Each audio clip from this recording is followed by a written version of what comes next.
Di tahun 2012, saya mendapatkan undangan spesial yang tidak mungkin saya lewatkan. Sebuah kehormatan bagi seorang Sontoloyo masuk ke sebuah tempat yang sangat restricted, terlarang. Di barak yang berdekatan dengan sungai Ohio itu ada hal yang sangat legendaris, yaitu US Bullion Depository. Benteng tersebut memang dikenal juga sebagai pusat modernisasi militer Amerika. Saya pastinya mendapatkan pengetahuan baru yang hubungannya dengan modernisasi, yaitu untuk asymmetric warfare. Pengalaman menarik, di mana saat itu mereka mengundang banyak akademisi lainnya untuk diskusi atau bertukar informasi dalam hal khusus tersebut. Banyak hal yang saya dapatkan di sana dan saya akan urai perlahan. Kita semua tahu kebijakan negara Amerika sebagai polisi dunia benar-benar mencengkram dunia dengan kebijakan yang represif menekan. Ucapan Henry Kissinger sebagai dewanya foreign policy Amerika adalah perilaku Amerika yang tidak pernah berubah. Control oil and you control nation. Control food and you control the people. Lalu ada sebuah pernyataan lain yang juga sangat keras menunjukkan kesengajaan mengelola negara lain, seperti US strategy deliberately destroy family farming in abroad and led to 95% of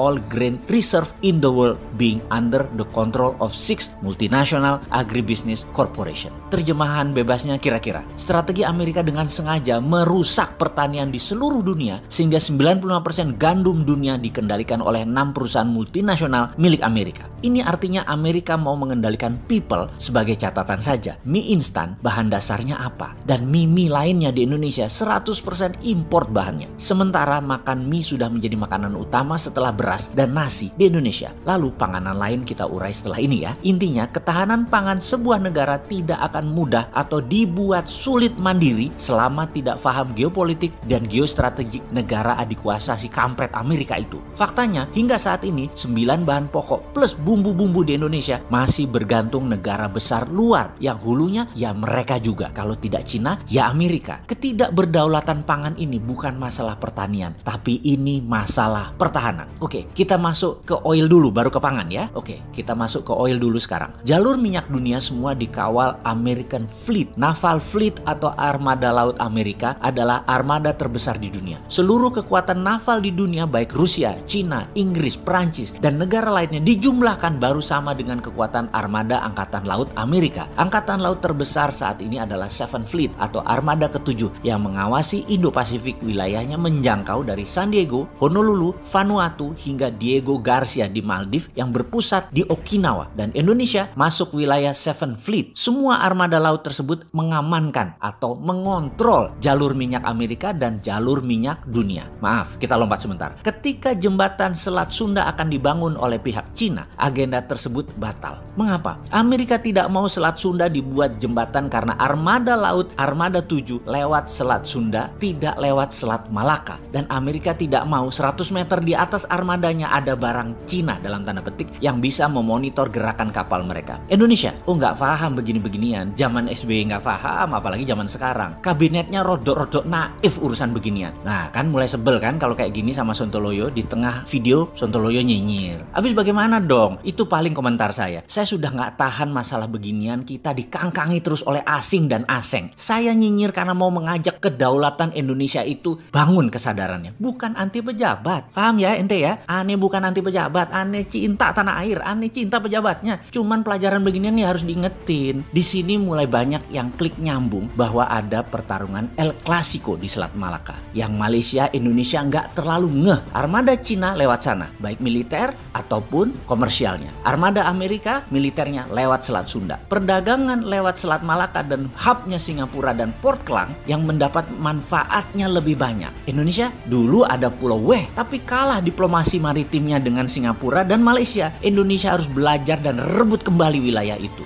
Maaf ya, saya ngebocorin sedikit. Maaf loh ya. Jadi aja paham kenapa dulu Aceh goyang terus, ada GAM di sana dan lain sebagainya. Ya karena ada manfaat besar buat internasional. Siapa itu internasional? Ya Amerika sama Cina tadi. Jadi pasti ada pemainnya, ada state sponsornya dan harus diselesaikan di Helsinki dulu baru reda. Namun tetap kalah diplomasi internasionalnya Indonesia. Ya nggak apa-apa. Yang penting sekarang di Aceh lokalnya aman. Kembali ke pangan, ke oil, ke jalur Malaka dan cerita tentang Okinawa serta benteng di Kentucky. Mulai melihat gambaran besarnya kah? Kita Indonesia ini harus punya skenario baru. Mumpung dua asing-asing ini berantem, punya skenario baru untuk membangun Indonesia ke depan menjadi menyalip keduanya. Punya kan?